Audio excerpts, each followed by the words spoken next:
Halo, hari ini kita mau cobain yakiniku light nih, udah ada di Palembang Mall Indah. Di sini kita cukup lama nunggu karena waiting list. Akhirnya kita juga dapat meja, dapat 4 meja ya sesuai. Untuk menu kita disuruh lihat di barcode yang di atas meja.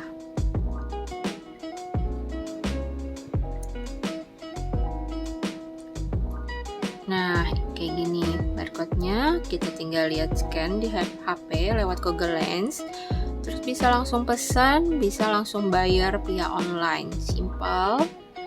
Nah, di sini kita pesan yang yakiniku beef set sama harumi set gitu deh. Lupa.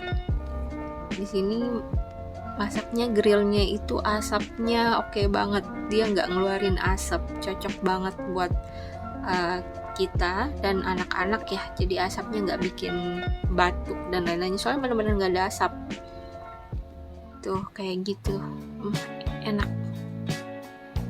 Untuk menu oke, rasa oke, kita suka, cobain deh, kita makan dulu ya.